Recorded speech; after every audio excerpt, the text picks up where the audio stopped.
wants some? Who's next? Huh? How about it? Who wants some? I am the devil, and I am here to do the devil's work. We all go a little mad sometimes.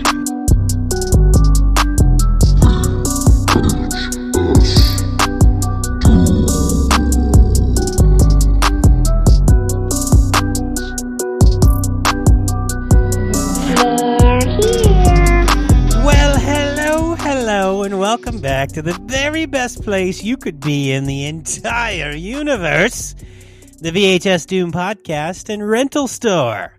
I'm your humble host, Dylan Crutcher, here with my nefarious, dastardly, bone-chilling, cray-cray, cutie pie, Harambean socialist co-host, Mikey Mutant in the house. Woo! Woo, woo, woo, woo, woo! Once again, friends, we're so glad that you're joining us again, and we hope you thoroughly enjoyed all of the leather-bound fish hook chain nipple torture that we provided you with last week. Tons of pony play, if you like that. If you are totally confused, then you should probably go back and check out. I was there for it. Should probably go back and check out last week's episode where we covered the infamous sex maniac Clive Barker and his debut feature film Hellraiser. It was a ton of fun. God, son of a bitch. 2 weeks without it, and this week Diet you Coke. get me. Diet? Is that a diet cock? Yeah. He's got a little diet cock. Bro. Yeah, last week you never cracked one. I had it open already, and I didn't feel like I would get another one during it.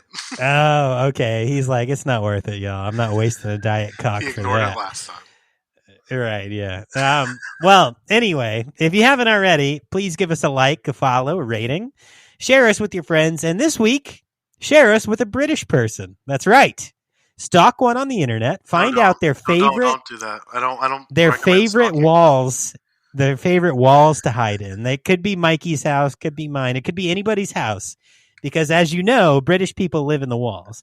And then when you find out what walls they're hiding in, get 2 cans of beans in your hands and bust through that wall like the fucking Kool-Aid man and say, America! You chuck those beans right at the bean eater heads, and then you're going to knock them out, obviously. And then when they wake up, you share the show link with them. And that's that. So they'll thank you later. And when they see the cans of beans, they'll be like, oh, a peace offering. Okay, I'm not mad at you. I love beans. And sadness.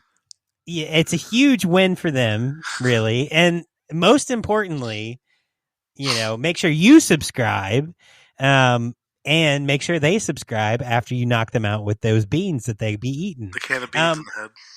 Right. And obviously, if you're new here and you don't get the reference to the bean eaters, one, British people, we do love you, and we're glad that you listen in, because that's one of our top 3 regions for listening off of this last Spotify recap that we got. So thanks. And 2, if you feel offended or you're not getting it, go back and check out the back catalog. There was an episode, I don't even remember what it was, but Mikey introduced I think I have a the TikTok beans. for it. The Brits in the walls. Yeah, if you go on our TikTok, you can see what episode it came. It off might of, be but I even be don't the fucking first remember. TikTok you posted. It might be. Yeah, we didn't get much engagement back then, so I don't know. But yeah. So share it with them bean eaters. Share it with your family. Share it with yourself. And if you haven't already, subscribe. Okay, now. Oh, Mikey's always ready for our YouTube crew. It's been like 10 minutes. I'm just kidding. Yeah, but go. If you have not, check out our merch store. And once again, dude, I got another fucking order. Yeah, I was talking to people about it over the weekend, and they thought the staff shirt was really cool. Yeah, I mean, it's an awesome. Unfortunately, the staff shirt's a little more expensive because it's printed double-sided, so it costs a little bit more to make. But I mean, it's a cool one, and the whole catalog's pretty cool. I haven't kept up with. I have the absurd one. Nice. Yeah, I have a few of them. Honestly, I really like the Brain Dead shirt. That's Right a here. good one. This one? Yeah, that is a lot of fun, Right and next to it's our a mug. really nice. Anyway, whatever. Very different. I like it a lot. It is different. It's a little different. But anyway, I love yeah, this so torso one. if you haven't checked out the merch store, go to vhsdoom.com, scroll all the way to the bottom. You'll see the link there to the merch store. It'll take you to another website. It's hosted on another website, but as I've said a million times, all proceeds go towards supporting the show and the VHS rental store that we have right here with Mikey and myself. The floating store we have. Woo! We are right in the middle of the void. The void is fear. Okay, next, as I always say every week, we want you on the show. If you're a band, a director, an actor promoting a project, shoot us an email, vhsdoom@gmail.com. We'd love to talk to you. Real quick, while I have this on my mind. I like your name. Oh, what is it this week? Officer Chris P. Bacon. All right. I forgot about See that. mine? Oh, what are you this week? Let's see. Oh, Richard Johnson Penis. The dude, Dick Johnson Penis. You leave nothing to the imagination, my friend. Nothing. He just throws it right out there. Ah, damn. Hold on. I was logging in real quick to the Gmail to see if we got any emails. But nope, nothing. So nobody wants to come on the show yet. Oh, well. I have somebody to come on the show, my friend Noah. Oh, yeah. Well, dude, does he have a project he wants to... Is he doing some kind Not that of I know project of. He or just something? wants to go over the gate with us. Yeah, that's pretty cool. I Yeah. like that.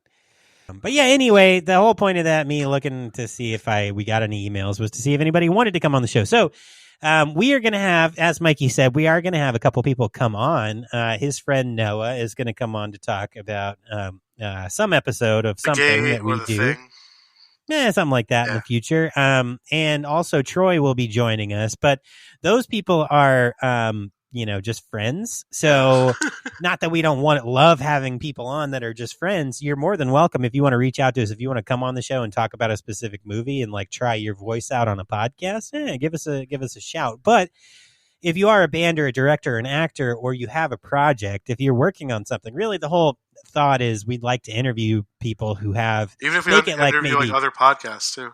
Yeah, make it kind of like a segment or like an own individual episode where we do interviews to kind of help promote artists. That's it. It's we obviously, by you coming on our show, you would help us promote our show to your audience, but at the same time we're going to promote you to our audience. So that's kind of it. We just want to be a supportive community of individuals who are just into cool ass shit. And we aren't, what'd you just say? Oh, like-minded men who love glory holes. Oh no, here it is. HorsemachineRanchRoad.com. That's right. We're going to hear a word from our sponsor real early in the show today. Are you and are anyone that you know interested in glory holes? Are you interested in horses? Are you interested in ranches or machines or ranch roads? So, today we have a special offer for you. 50% off any new memberships to HorsemachineRanchRoad.com. That's right. We got horses, machines, ranches, roads for you. All right, and now back to it. I love Horse Machine Ranch Road so much. Anyway, so, friends, this week we have a huge... Oh, hey, what's up, Scabby? You're here. No, I haven't heard it. The boys, Jimmy and Mike, covered Lemon Murders. Oh, yeah, you were the one behind that, weren't you? Didn't you make that girl go crazy? I didn't. Oh, sorry, am I blowing your spot? I don't mess with retail people. They have to deal with enough. Oh, that's true. Yeah, you're a good dude. In your own ways. Also, yeah. food service people are safe too. Oh, that's why you don't ever try to kill me? Okay, cool. All right, thanks. Nice. I just doxed myself. I'll put that Gotta in. go. All right, bye. See ya. Peace. Okay. All right, Did Scabby show up? He did. That's right. Yeah. So, I have my autograph for Scabby. He didn't come out. Oh, did they carve it into your chest? Oh, damn. Anyway, yeah. So that's a good point. Thanks, Scabby boy. The VHS Doom alternate. So we're all in the Scabby verse, right? Scabby Man. If you haven't listened before, Scabby Man ties in our show to a bunch of other things because there's a Scabbyverse. And right in the middle of the Scabbyverse, the originator, where Scabby was born, is actually the Dab of Death podcast, which put out a new episode this week that I haven't had time to listen to, but I will on my drive tomorrow. Jimmy and I think it's like our best episode yet. Yeah, I'm super excited to check it out. I feel like it tops the Metheny episode. Really? All Yeah. right. That's a hard one because that's really, I've never looked at you the same after that episode. So I'm excited to listen to this one. So that's all I'll say about that. We got some other crazy ones coming up too. Yeah, they covered the Lemon, whatever, murders. Murder. Not murder, it's only one person, yeah. Mass murder. It was such a bad murder, it was like a mass murder. Anyway. I mean, it really was. Yeah. Okay, but to wrap this little pandering session up, friends, this week I'm going to let you know we have a huge treat in store for you. We are diving into a classic by a true legend in the horror genre and one of Mikey's favorites. Yeah. Really? Two legends. Two. Larry Cohen wrote it, and Bill Lustig directed it. Ah, yes. That's true. So two. And for Mikey, one of the most important people in what he said is horror physical media. That's a huge deal for Mikey. So yeah, Bill Lustig, he worked for Anchor Bay, and he like helped get all of the all of the stuff that they put out in the early 2000s. And then when he left there, he started there putting a lot of the Italian stuff too. So when he went over and started his own company, Blue Underground, they started putting out like Argento Suspiria, all that kind of stuff. Wow. All the westerns they put out too. So he was he's really done amazing movies like Maniac. Yeah, at the helm he's a cinephile, making sure those movies came back to light. So he used to talk about. I've heard him in interviews say that like as a kid he would go to 42nd Street and just watch movies. That's fucking cool. Yeah, that's great. He also did some porn too, like directed some porn movies. Oh, I was about to say he's in some porn. In what form or fashion? Was it like last week's kind of episode porn? You know what I mean? Or like some nipple? No, I think it's like real porn. Nipple tears? Like 80s porn. Oh, okay. Oh, nice. Yeah. I think he went under a different name for that. I'm not too sure what it was. Oh, okay. It was probably like... I mean, Wes Craven did that. It's probably like Bill Hardcock or something. Okay. Shit. Wes Craven dim titties. Okay, so... We need that on a shirt. Anyway, so yeah, this week we're covering Bill Lustig's Maniac Cop. That's right. It has blood. It has corruption. It has maniac police officers. Two amazing chins. That will take your life before, there's a word said to you. I guess actually Isn't that wild if you think about it? Used to be a scary concept, but I guess that's maybe not so much scary these days, but whatever. Still a good film. Still a good film. You know what's crazy? Yeah. Bruce Campbell and Zadar both have crazy chins. Bro, I've never seen a chin wilder than Zadar. That is the chin o' chins. Anyway, so he's a crimson chin. Holy shit. Yes, he is. Before we get into any of this, dude, how have you been, brother? I've been good. I mean, I'm sick, but I'm good.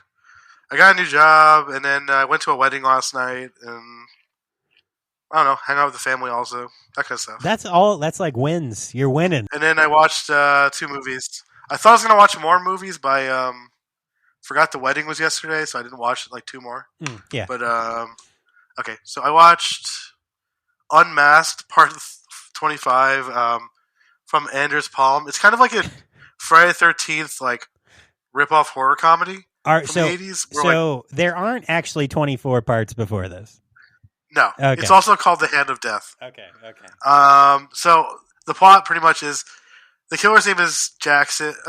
He's a lonely serial killer who begins to question the point of all of his killings. Is he losing focus on why he started killing in the first place? The future looks bleak until he meets a blind girl, Shelley, who begins to show him life isn't so bad. It's up to Jackson to decide if he's going to stop killing or start learning responsibility and thinking about a real job and starting a family. Okay. The kills in there are fucking hilarious. Yeah, are they? What are One some of the of your first favorites? kills, he rips his face off. I'm pretty sure I saw this a couple days ago, but he puts a hand through somebody. Oh my god, yeah, okay. It's like Jason kind of stuff, but if he was like a British guy with like a trench coat and a hockey mask. So he eats a lot of beans. Okay, cool. Yeah. Nice. Then my second one wasn't even horror, but you know me and Italian crime movies. Yeah. The Boss from 1973 from director Fernando Di Leo.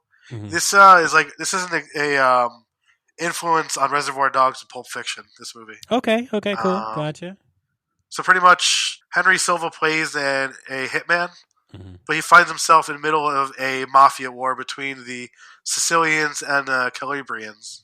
Okay. And the beginning scene, it's one of the craziest kills in a crime movie I've ever seen. Is it? They're in a movie theater, these crime bosses and his guys, and through the projection hole, he starts shooting these I would say it's like an RPG. It's like these little grenades on top of a rifle.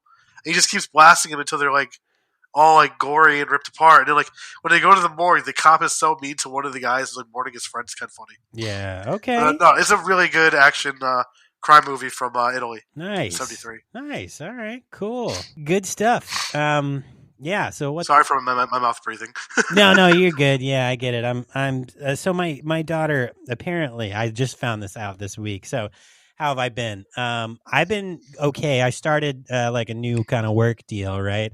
So a lot more traveling. There's just a lot going on right now. So I haven't. I'll take a second to say sorry to all of our hardcore listeners who maybe try to catch the midnight show of the episode. I just was so fucking tired.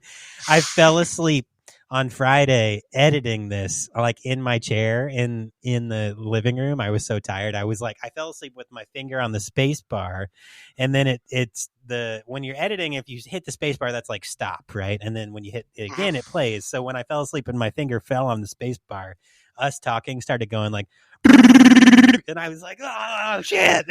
And I woke up and I was like, fuck, I gotta go to bed. Yeah, when we recorded Dab the other day, it was at I think 1 or 2 in the morning my time. Oh my god. I can't do it. I can't do that shit. Yeah. I went through the whole day with 2 hours of sleep. Oh my god.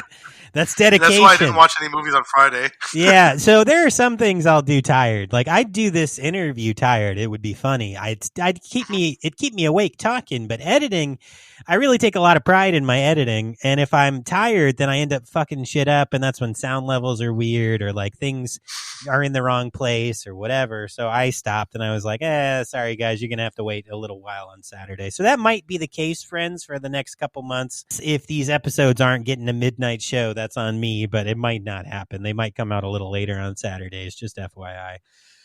Other than that, family's been good, man. I got my Christmas lights put up, so it's that kind of, finally the outside lights. So it's that kind of weekend. We still have the skeleton. Nice. Did you put some lights on it? You should. If you haven't. No, she's taking it down slowly. The arms are off right now.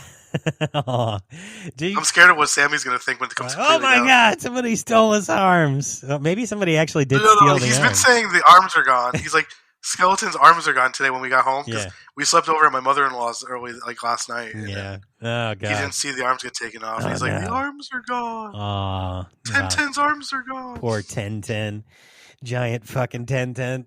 Anyway, but yeah, so that's what I did. That's what I did. Burp. Oh god. I almost threw up right into my mic. So what did I watch? So this week, I watched 2 as usual. I did get 2 in though, but it was a tight squeeze. I watched Cop Car. Have you seen Cop Car? It's a Kevin. I think I have. Didn't the director direct one of the Tom Holland Spider-Man movies? Maybe John Watts. I don't really know what all John Watts has directed, but yeah. So Cop Car is a 2015 film by John Watts that stars Kevin Bacon Bits as a deranged, corrupt, small town sheriff, and it's fucking hilarious, really. Is it? It is. It's really funny. So I feel like I've seen it. I'm not too sure. So they're just walking, these 2 kids who've run away from home, and the movie starts out with them just saying cuss words. They're just shit, shit. And they're just copying each other what they're saying. Bitch, bitch. It was really funny. And then they find this abandoned cop car and they get in it and the fucking keys are in it. So what do? They just drive off with it. So 2 10-year-old kids just drive off into a field with a fucking They knew cop how to car. drive also? No, they figured it out. It was really funny. Like they walked through the whole process of them not knowing how to drive and figuring it out and whatever. Well, so the reason the cop car was there, you find out, is because Kevin Bacon was dragging a body through the woods to bury it in like an unmarked grave of somebody that he murdered. So the plot of the film is essentially him trying to get the car back because the car still has another body in it. Oh shit! It's fucking wild. Do they know it yet, or they find out like at the end? They find out near the end. But it is a wild ride. Go check that out. I thought that was a lot of fun. And then next, since we're doing cop shit, like we're doing a cop movie, I watched Training Day, which I've seen a million times, but I really enjoyed That's a classic Training movie. Day. 2001, Anton Fuqua. If you've never seen Training Day and you want to just go watch Denzel Washington be a fucking half badass, half piece of shit, go check it out. It's a drama. A veteran officer escorts a rookie on his first day in LAPD's like inner city. Yeah, don't take PCP from. Did you say crack? No, he said PCP. Tiny. God damn. I want that too. When I worked in a warehouse, there was a dude who was like had to be taken away because he was on PCP. Holy fuck, Tiny. You need to don't be fucking with PCP. I want crack though. That's fine. Stick to your crack. Okay. Yeah, this is embalming fluid. You're not gonna be okay. Ooh. Okay. Anyway, whatever. Oh no, I think I told him the new thing to do. Oh no, he's gonna come back next week, like not even like talking like an animal. Luckily, the thing is, he doesn't have arms at all. He has no Just his body. teeth. He's just a head. So you have to feed him what you want him to have. It's actually a lot more of a responsibility than I thought it was going to be. Hey, I like you, bro. Thanks. I mean, you're really funny. But I like crack. Yeah, I know you fucking like crack, bro. Well, just calm down. I don't want to put you in the closet with Hugh's face. Jesus Christ. Anyway, yeah. So go Hopefully check out. He'll come back soon. Go check out those films. Cop Car, ton of fun. Training Day is a classic. And yeah, watch some cop shit.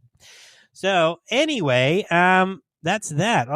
It's time now. We're going to go ahead and get checked back in from last week. So last week, we sent you home with just a treasure trove of shit. For some reason, Mikey's sleeves hurt. Why do your sleeves hurt? What's that mean? Oh, do you want me to explain what happened to the movies themselves, or do you want to introduce what movies we did first? Oh, let me talk about... No, fucking shit. No, don't tell me. Okay, so last week we sent you home with Doom Asylum from 1987 for a second time from Richard Friedman. We sent you home with Planes, Trains, and Automobiles from 1987. I'm always afraid that I'm going to repeat a movie again. It's all right. One of us talked about it. I mean, we both like shit a lot. I've watched a lot of movies a bunch of times, so it is. I was about to watch My Bloody Valentine again. That'd be like the third time we talked about it. Yeah, you have talked about that quite a few times. Anyway, we sent you home with Effects by Dusty Nelson, which I still need to watch. That trailer just looks wild. It's a really good movie. I mean, it's like really low budget for the time, and like yeah, there's a lot of cuts to it, but like it's really good. Yeah, I mean, shit, with that many effects artists in it, like, come on. The Prey from 1979 by Edwin Brown, and lastly, for the kids and the fam, we sent you home with Twins by Ivan Reitman from 1988. Okay, so how does all of that look, Mikey? I don't know. It's not here anymore. What do you mean? They just put them on the counter right in front of you. So. No, that's not what that is. Those are an arrest warrant for us. What? An arrest warrant? Yeah, there was a bunch of zombie cops that came in, and like they took my arms. That's why my sleeves hurt. Oh, you don't have arms. You do. You're wearing a long sleeve shirt, and I was wondering why you were just so floppy. Okay, your arms are gone. Holy fuck. Okay. And they started like they took you away. They took Hugh's face? We only had 4 pieces of Hugh left. Just his face skin. They tasered Balthazar in the nuts 5 times. He's not breathing right now. I don't know what to do. Oh, he's a demon. He goes in and out. He'll be fine. I'm gonna go call Scabby too. Okay. That is ridiculous. So for some reason, it seems we don't have any VHSs and only an arrest warrant for us both. Oh no, we have VHSs for the store. It's just not the ones we had So the ones that these people took home, they didn't give us back. They gave us an arrest warrant because they were confiscated during it. Oh, I missed that part. I must have been talking. So are you customers? Are you okay? Did you get roughed up at all? Some of them got bit. Oh, great. So should we start quarantining and chopping people to death? Nah, Yeah. we don't need to do that. It's okay. Are they going to leave before they turn? Okay. Scabby already fixed it. So. Oh, good. He did. All right. I didn't hear the burp, but okay. I guess he doesn't need to always. Oh. Okay, well, thanks for that retroactive burp. Okay, weird. Well, that sounds like a police thing to happen. Well, I guess in that vein, I'll just go ahead and say we shouldn't waste any more time, and we really probably should dive into this Bill Lustig classic, which stars the chin of all chins in cinema, Bruce Campbell, but also more than that, I didn't realize that there was someone with an even better chin and good old Robert Dazar. I thought that was a prosthetic, Zadar. I thought that was a prosthetic chin, but no, I know, it's wild. His chin is in fucking sane. But anyway, so to make the whole experience a little more authentic, I didn't realize we'd have zombie cops in the store already. So while Mikey was talking about his films, I made just a quick call to the police, and I lied, and I told them that we have a hostage situation in the store. So the SWAT team should be breaking in here at any second to take care of that. Hopefully they ask questions first. Wait, you called the cops? I gotta go. Yeah, they ask questions first and shoot later, but they're probably not gonna do that. Oh, no! Mikey!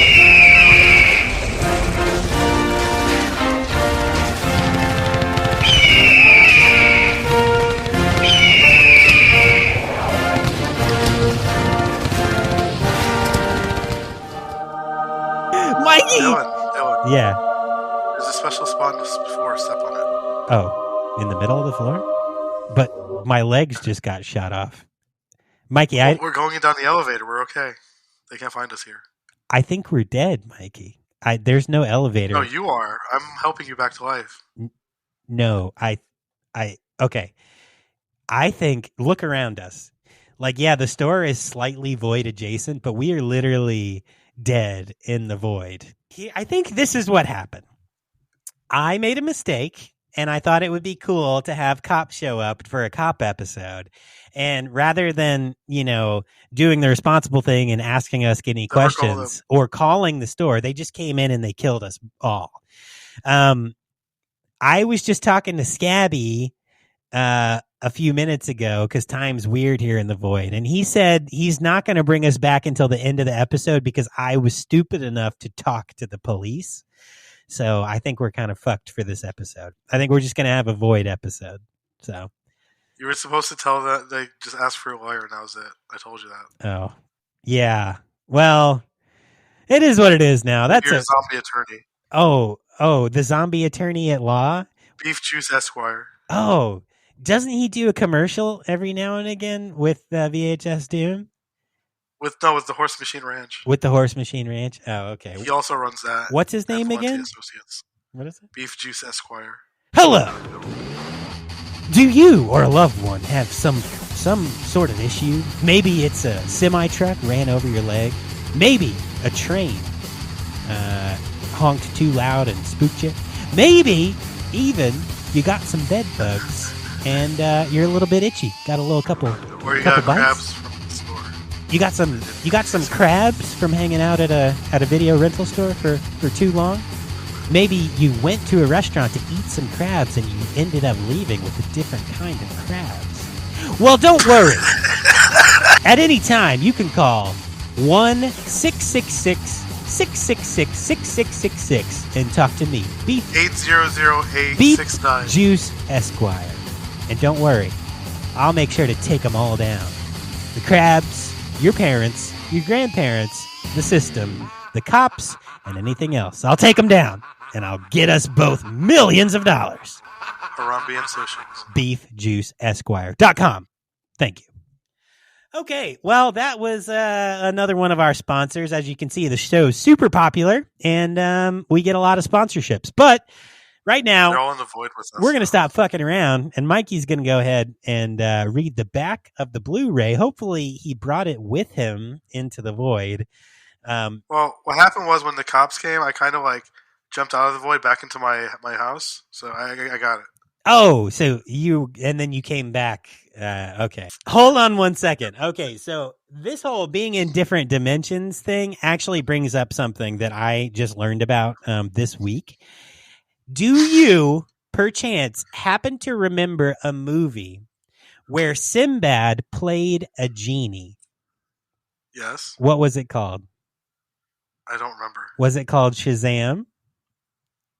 No. No. Was it? Hold on. I'm going to fuck you up with that one. Everyone listening to this, I'm not going to go into too much detail, but there is a movie that I distinctly remember from my childhood called Shazam, where Sinbad played a genie. But it seems that I may have Munchausen syndrome along with many, many, many people, because there was a movie with They found the movie. it was April Fool's joke in 2017. The one from IMDb. Wait, what? Yeah.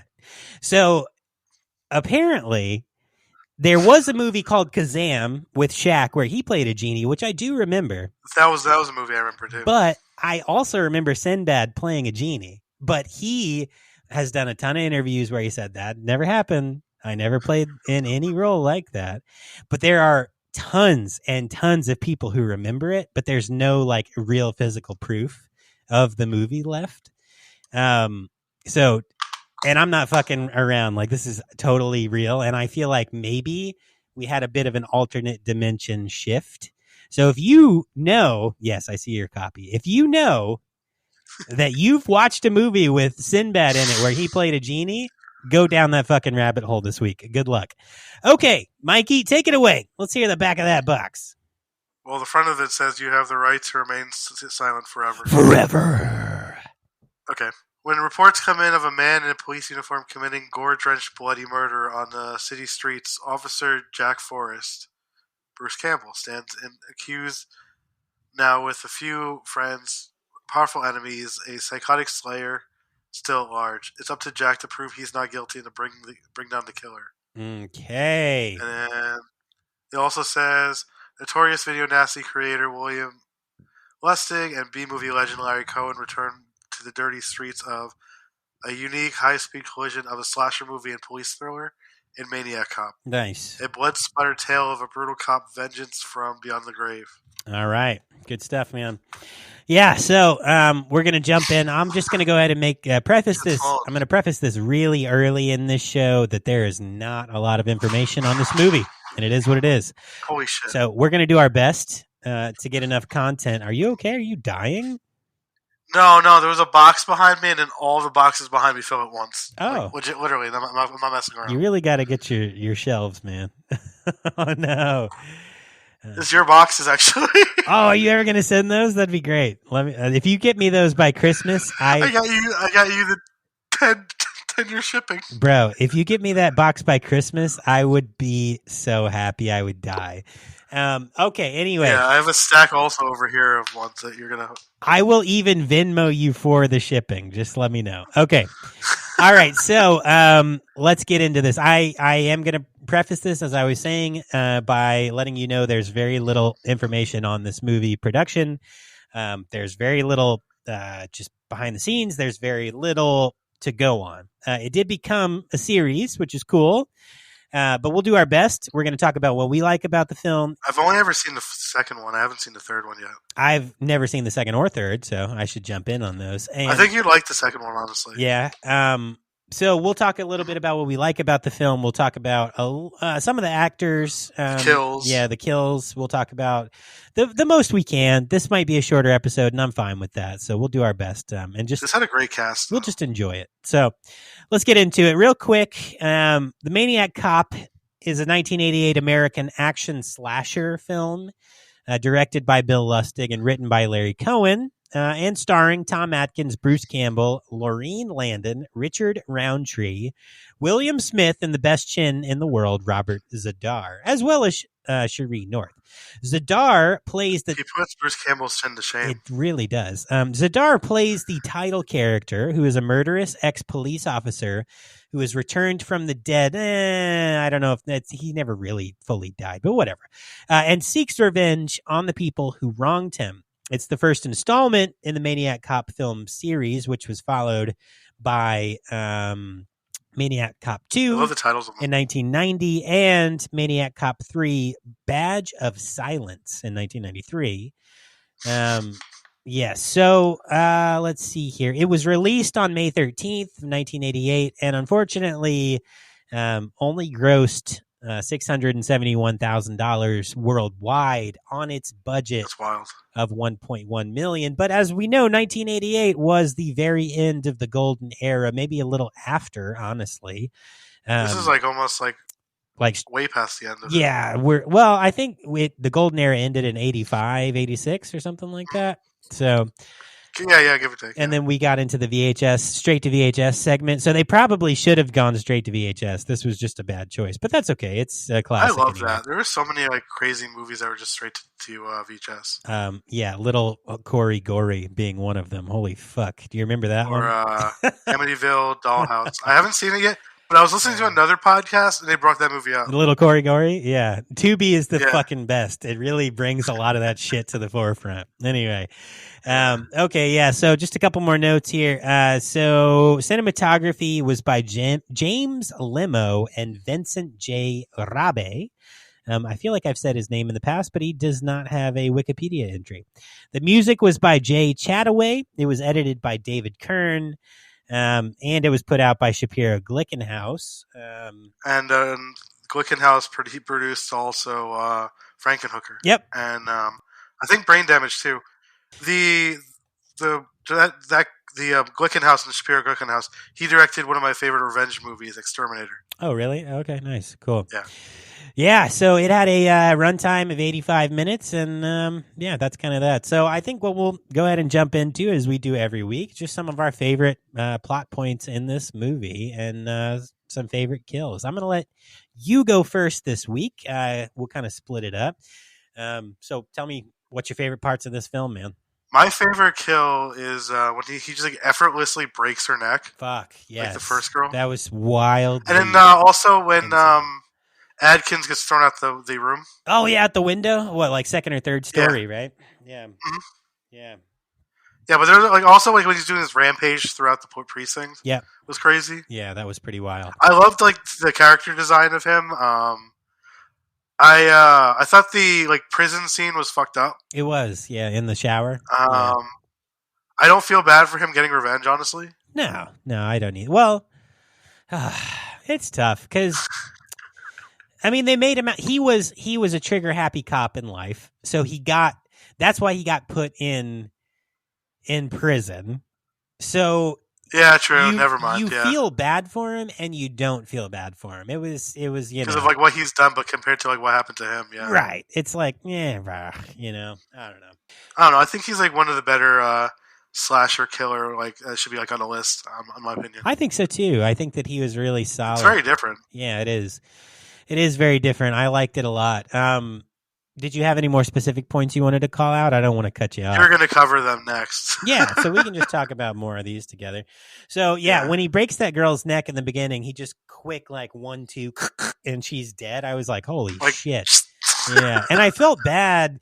They intentionally make you feel bad because, one, the girl's running away from being robbed and possibly, like, raped or whatever anyway, and she runs up to a cop, and she says... So like obviously she recognized him, but they addressed the fact a little bit later that she was like a waitress or like a manager or whatever of a cop bar or like a cop restaurant. So she would have probably seen him in life anyway. So I don't know. That was an interesting start to the movie. So I really like when when the girl and the guy are in like the Camaro and they get stopped, and he tosses that guy he pulls him out of the car, like as a cop, and then he slices his neck or whatever, and then he tosses him on the car, and then she freaks out, jumps in the driver's seat, and takes off, and the body flies off, and she's smearing the blood with like the windshield wipers. I was like, holy fuck, that's wild. That was a cool scene though. Yeah, I liked. Now they didn't show this one.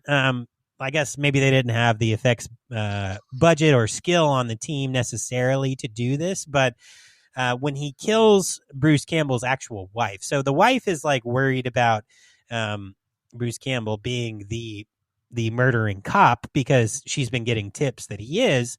She follows him to a hotel, sees him with his mistress, and nearly shoots them, but then leaves. And then the cop, like the Maniac Cop, grabs her, kills her, and then puts her back in the same hotel room that she found Bruce Campbell and his mistress in, right?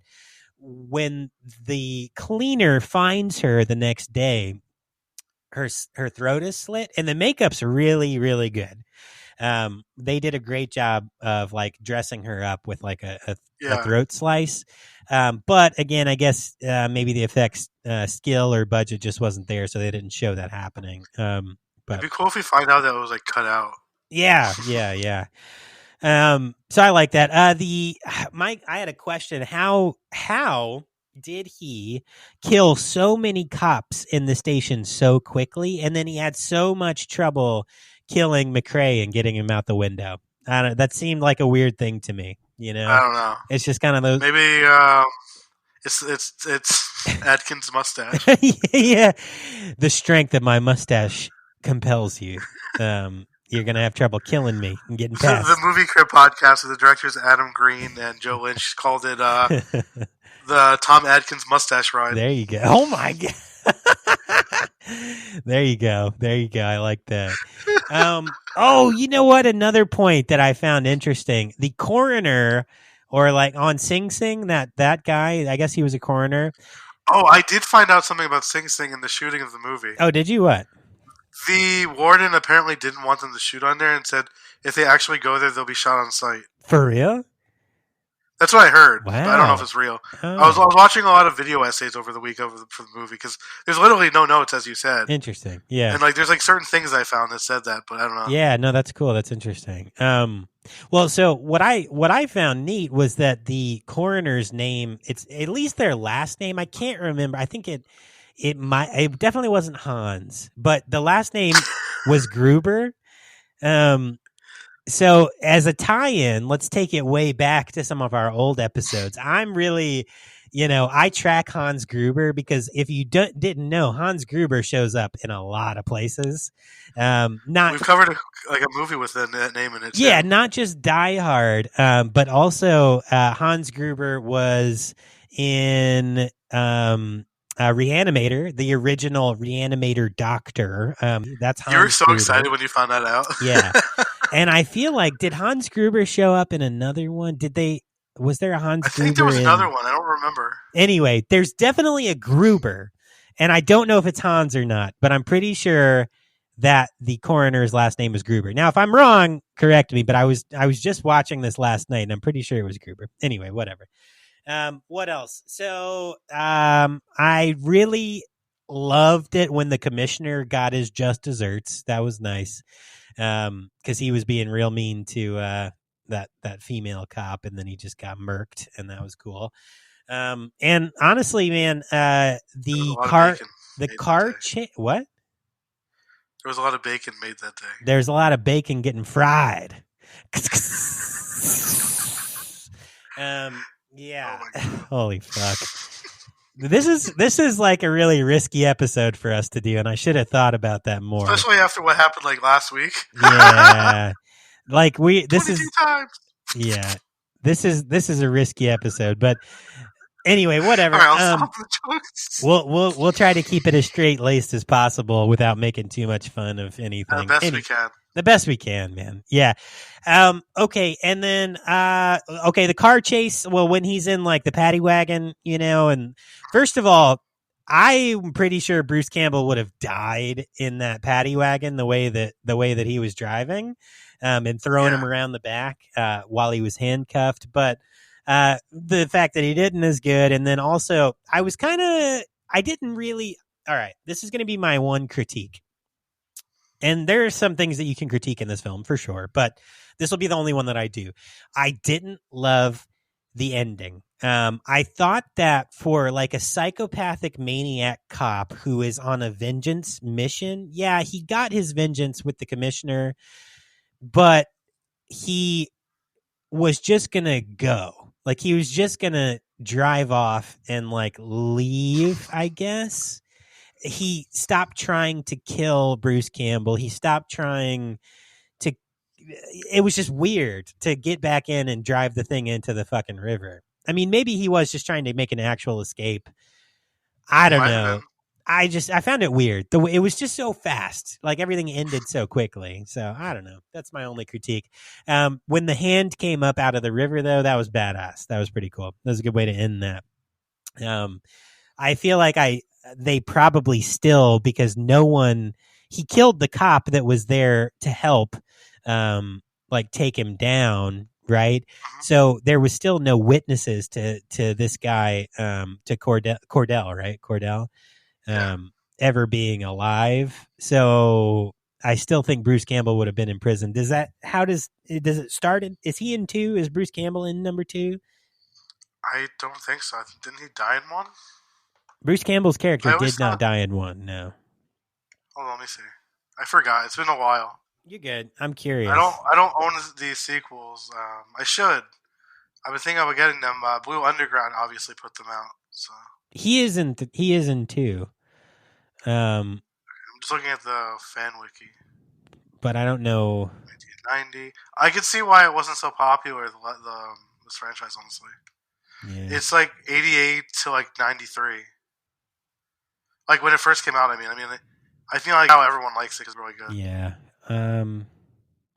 So it looks like in 2, Bruce Campbell is in 2, but it looks like he gets killed off relatively early in the film. Yeah. So anyway, whatever. So that's my only critique, was the way it ended. I thought it ended too quickly. It was kind of weird, but they set it up for a sequel, which is cool. So I like that. And honestly, it's just a ton of fun, man. I think, I didn't mention when they've put it out on the news that there's a cop who's killing, and that cop walks up to that old lady's car and she shoots him through the head. That was brutal. That was fucking brutal. I was looking for GIFs for the announcement post, and I was like, I don't know if I could use this one on Twitter. That one seems a little extreme. I posted, a little extreme. When I'm like sharing stuff. Like from House of the Devil, where the woman gets like her face shot off. But I don't know. I don't want to lose our Twitter account right now. I don't know. Right? Like I feel like it seems so much more brutal with like a single bullet through the head. Like I probably wouldn't put that on Twitter. But I mean, that's just like it's, I don't know. It's media, right?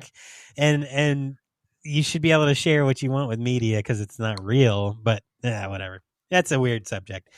All right, so that is that on what we think about the plot points, and we'll probably talk more about them as we go. We should. I will say, I'm going to jump into a couple notes on Bill Lustig. So he was born February 1st, 1955 in the Bronx, and he's an American film director and producer who has worked primarily in the horror film genre. And apparently he's the nephew of former middleweight champion Jake LaMotta. Kind of cool. For his film career, as a film director, he's best known for his low-budget horror films such as Maniac, Vigilante, Uncle Sam. Vigilante's an exploitation movie. Is it? Okay. It's a revenge movie, yeah. I haven't seen that one. You should. It's good. I should. Fred Williamson's the star of it. Oh, yeah? Okay, cool. Yeah. Nice. Yeah. So, also Uncle Sam and Maniac Cop and the series. So, he's also worked as an actor, and he played small roles in his own films as well as in films by Sam Raimi. Now, isn't Sam Raimi the reporter in this Maniac Cop? He is. I think he is, right? Yeah, Yeah. I think so. So that's kind of cool. And apparently he did. I mean, his brother was a condom salesman in the last episode. You do love that fact. Now that I do. It's just like so fucking funny. Like, why would it be Ted Raimi in this like low budget slasher movie? Like, it makes no Right. sense to me. Yeah, so if you go back and you check out our Blood Rage episode, you'll hear Mikey talk about one of the Raimi brothers selling condoms at a drive-in. So the first time I ever saw it, I didn't know he was in the movie, and I'm a giant Evil Dead fan, as we talked about before. So you're like, what the fuck? I just like, yeah, I was like, what the fuck? Why is he a condom salesman? That's awesome. Yeah. Well, so Bill played a fake shimp in Army of Darkness, and he played a dock worker in Darkman. Apparently, as of 2009, Lustig was the CEO of Blue Underground, Still is. which is an entertainment company specializing in the release of obscure films and exploitation. One of my favorite small boutique movie companies. Very Physical cool. media companies. Very, very cool.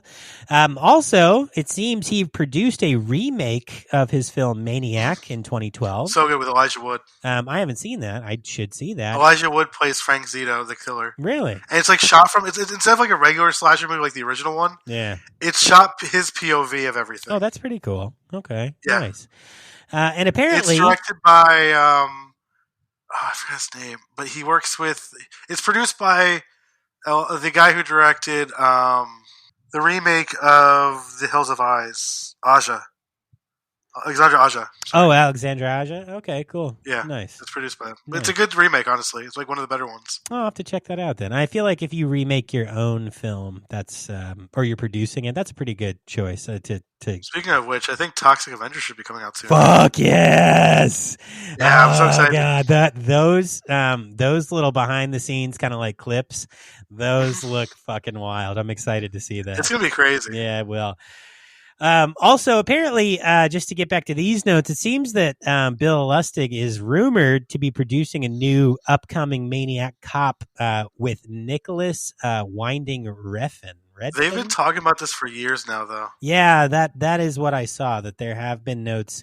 I think they started talking about it like right when Winding Refn was like releasing Neon Demon. Oh yeah, okay. So that was like almost 8 years ago at this point. Well, so it looks like in October of 2019, HBO and Canal Plus picked up the TV series that's going to be produced by him. So again, that's still 4 years ago. There's a TV show? I guess so. Yeah. That's still 4 years ago though when they picked it up. So I don't know if it actually happened or not. But they might have not wanted to do it. I don't know. Recently. I don't know. And I think it said John Hyams was going to direct the pilot. I don't know. That's a long time ago. I'm not sure.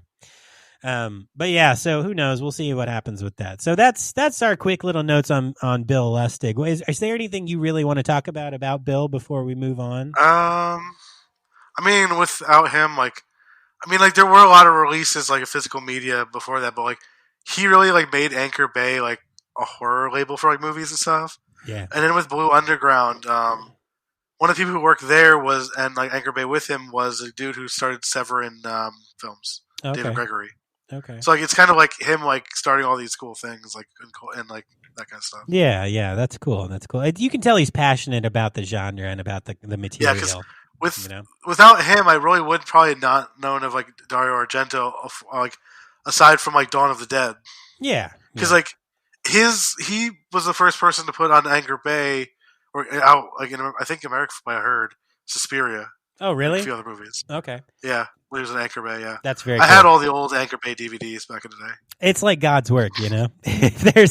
We'll call it Scabby's work. He's doing Scabby's work, so that's pretty cool. Cool. All right. So yeah, the next thing we're going to do is just talk a little bit about Tom Atkins and Robert Zadar. I honestly don't know a ton about Robert. Mustache and the chin. Yeah, the mustache and the chin. That's what we'll call this segment. So it's like a love story. The mustache and the chin are about. No, I was thinking of like a Western, but okay. No, I'm thinking more like a Disney romance. Holy shit. Okay, so real quick, Tom Atkins, pretty cool guy, still alive, still kicking, looking sharp in 2023. He's got a pretty cool head of white hair and a white cool ass mustache. taking that mustache for a ride. Tom Atkins is an American actor who's known for his work in the horror and thriller film genres. He's worked with he is. writers and directors such as Shane Black, William Peter Blatty, John Carpenter, Fred Decker, Richard Donner, Stephen King, and George Romero. He's also familiar to mainstream viewers, often playing police officers and tough authority figures, and is perhaps best known for his role as Lieutenant Alex Deal in the Rockford Files from 74 to 77. Now, he has appeared in numerous films, including I love him in Night of the Creeps. a bunch. But yeah, Night of the Creeps, The Fog, The Ninth Configuration, Halloween 3. Escape from New York, Creep Show, Halloween 3, Season of the Witch. Mm-hmm. Okay. It's a good movie. Okay. People hate it because there's no Michael Myers, but it's a good I know. Yeah, so he also appeared in a lot of television series such as Hawaii Five-0, badass, Kojak, Flowers for Maddie, and, I mean, come on, Walker fucking Texas Ranger. Cool stuff. In his early life, he initially had no desire to be an actor, apparently. His father worked in a steel mill in Pennsylvania, and Atkins assumed that he would follow in his father's footsteps, and then he went ahead and enlisted in the U.S. Navy, and he noticed that the officers lived a great life, but that was only because they'd gone to college. So after leaving the Navy, he decided he would go to college, where he met a girl who was involved in a theater group. He grew out a mustache, said, "Ride this," and found his way right into the theater. Oh, my God. He studied at Duquesne. I don't know if I'm saying that right. Duquesne? D-U-Q-U-E-S. Duquesne University. DeQuince? Fucking A. Goddamn Pittsburgh bullshit.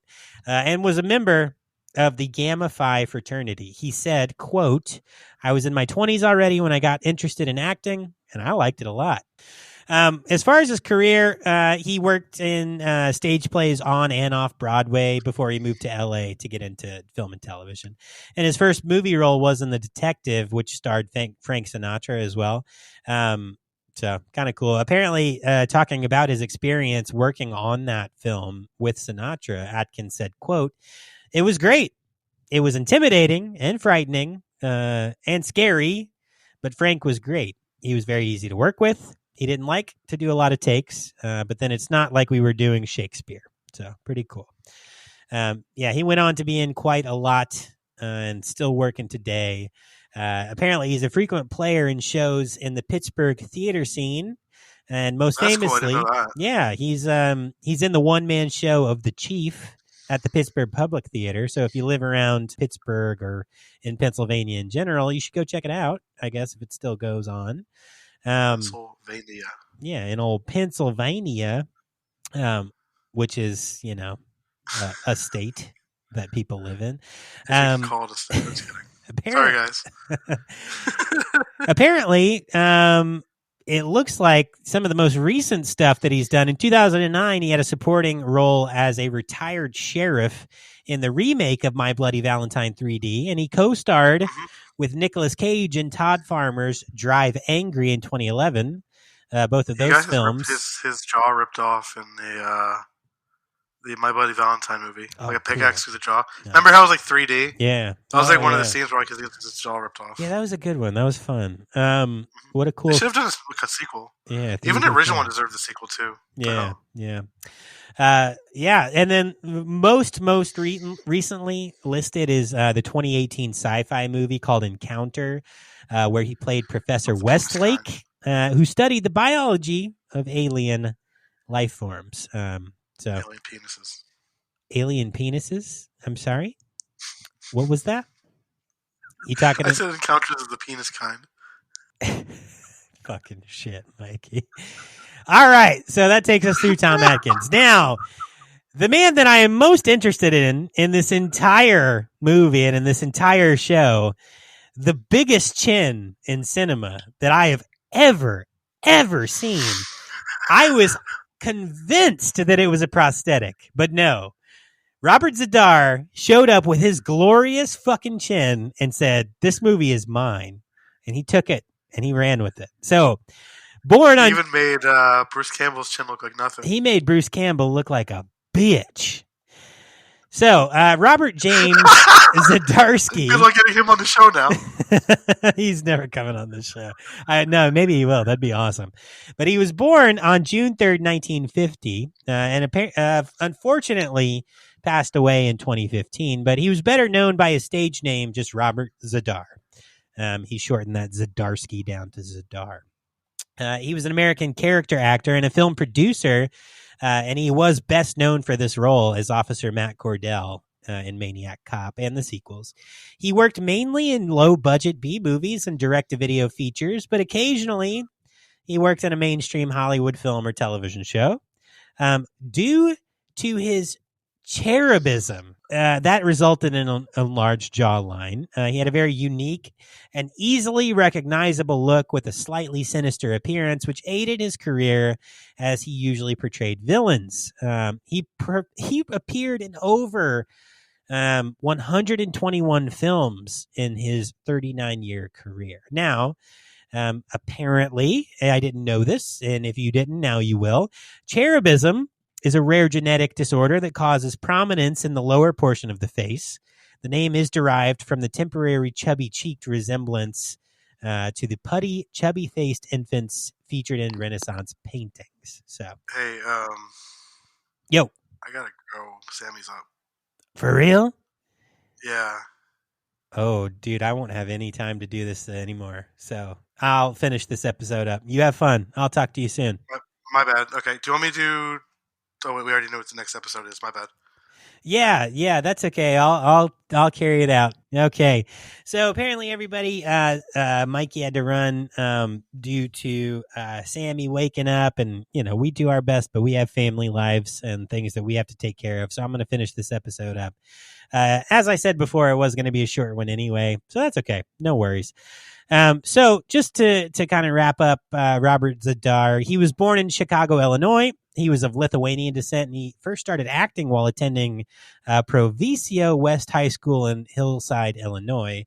After high school, he attended Arizona State University, where he received a BFA and played on the university football team. And after graduation, he returned to Chicago, where he was employed as a Chicago police officer. For real, kind of cool. Member of the band Nova Express, and apparently he was a commercial jingle writer and a Chippendales dancer. God damn, Robert. Man stayed busy. Pretty cool. Yeah, so his filmography is wildly large, right? So 121 films and television episodes with at least one film appearance per year in 27 of the last 29 years of his career. He only missed roles in 86 and 2001. That's fucking crazy. And apparently he continued making at least one film every year despite a serious back injury, which he suffered in 2002 on a movie set. Wild. So yeah, he was inducted into the International Indie Filmmakers Hall of Fame in 2012. And unfortunately, while appearing in Pensacon in Pensacola, Florida, Zadar was hospitaled for chest pains. He did seem to recover, but subsequently went into cardiac arrest, and he died on March 30th of 2015, 1 month after his hospitalization. So very cool actor. If you don't know enough or anything about Robert Zadar, go check him out and see what he's been in. It's a lot. It's a lot of stuff. So that's pretty cool. All right, so moving on to our box office and critical reception and release. So I'll try to get through these on my own really quick. So just some theatrical notes. Maniac Cop was released on May 13th, 1988. It played in 50 theaters only, and it had a U.S. gross of $671,000, as we said before, unfortunately losing nearly $500,000 on its initial budget. For home media, the film was released on DVD on April 8th of 1998 by Elite Entertainment, and it did include a commentary by director Bill Lustig and writer Larry Cohen, as well as Bruce Campbell and composer Jay Chataway. It also included a trailer and deleted scenes. Later, on November 14th of 2006, a special edition DVD was released by Synapse Films. That version includes the film restored and remastered with a DTS soundtrack. in October 2011, Synapse Films released a Blu-ray edition of the film. So you know what? This week, with all respect due to Mikey, I don't think I'm going to do these Harambe reviews because that's Mikey's jam. So I'm just going to go ahead and say, if you like the film, I got something for you. Just real quick. Let me grab this really quick here. Okay. Yep. And perfect. And then if you don't like the film, that's up to you. But oh shit, I missed. Hold on. Yeah. Okay. Yeah. And all right. So whether you like it or hate it, we are completely. God damn it! Stop! I can't stop shooting this gun. Oh my god. Fuck, I just killed everyone. Whether you like it or you hate it, or equal opportunity here at VHS Doom, we hope you like it, and we'll keep recommending them. So that, my friends, brings us to our legacy notes. The film was followed by the two sequels that we mentioned earlier, Maniac Cop 2 in 1990 and Maniac Cop 3 Badge of Silence in 1993. And in 2017, it was rumored that there would be a Maniac Cop remake, but as of November 18, the remake is still being developed and will have a completely different tone from the first film. I don't know. Those are just, randomly sourced articles across the web. That's been many years ago, and we haven't heard anything else since then. So who knows? And as we mentioned earlier, in October of 2019, HBO and Canal Plus did pick up Maniac Cop as a TV series, but again, that still hasn't come out. So who knows where they're at with that?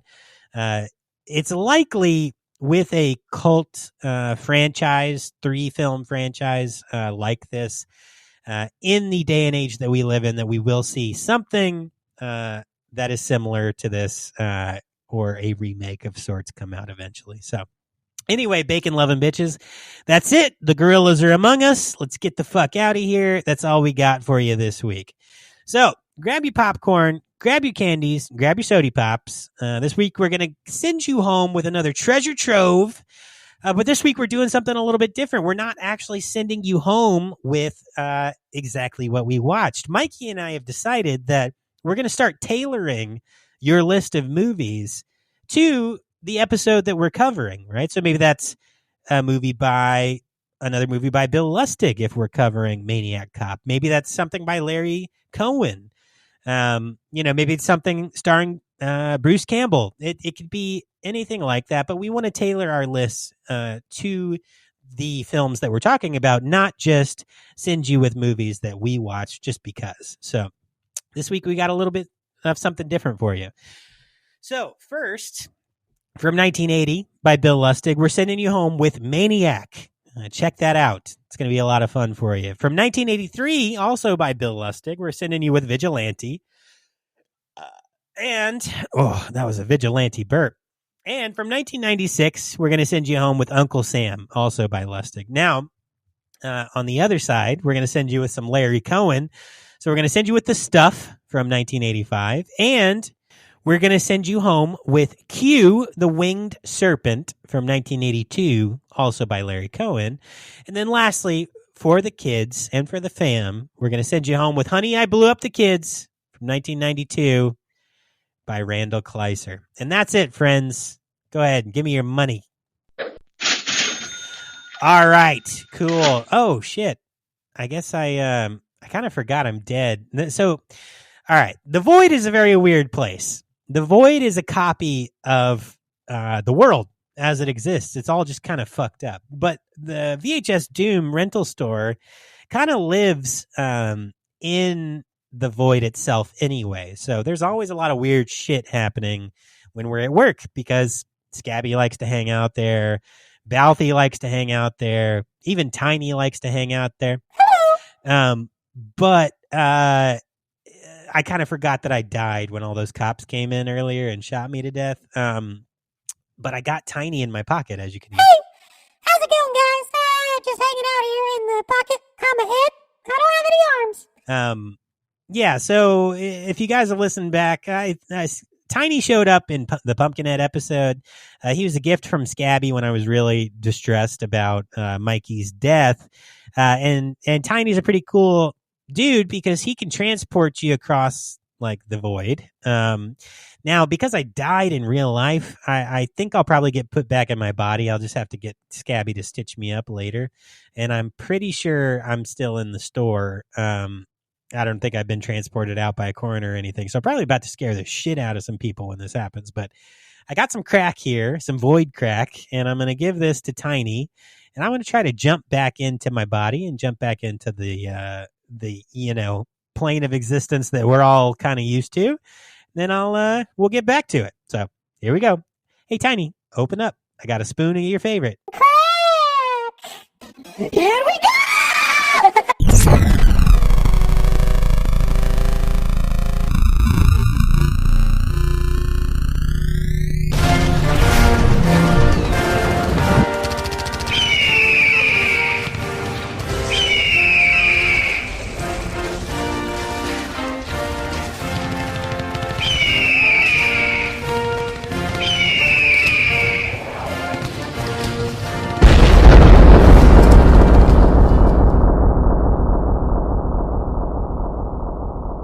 Okay, shit, I did it all by myself, and I don't like that. I miss Mikey.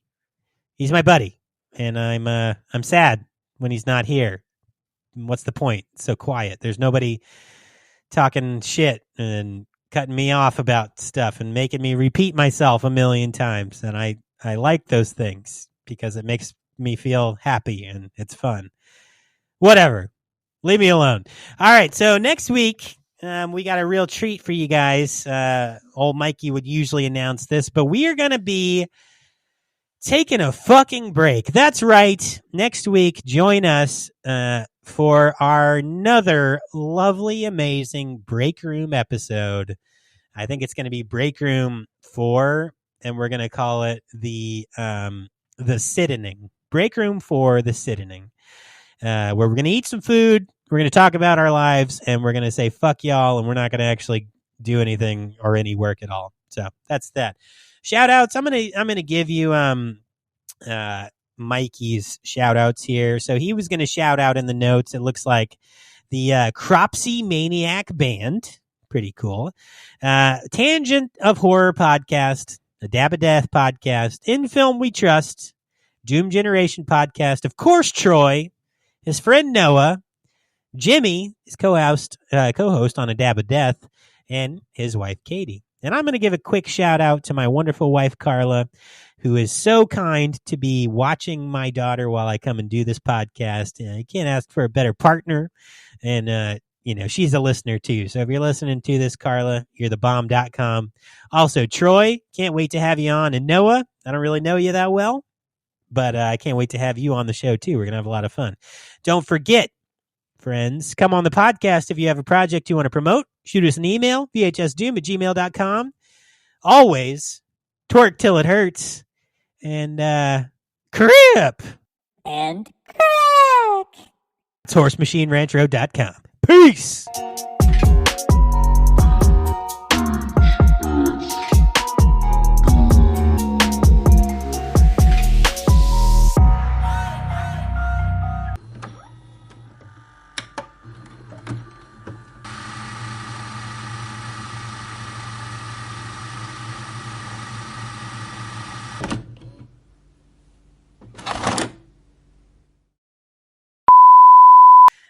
Well, what happened was when the cops came, I kind of jumped out of the void back into my house. So I got it.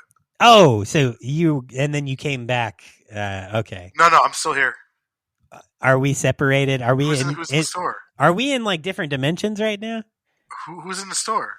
I'm dead in the void. Are you in the store and I'm able to talk to You're you? alive. Fuck off. God damn it. Let me be dead. Stop.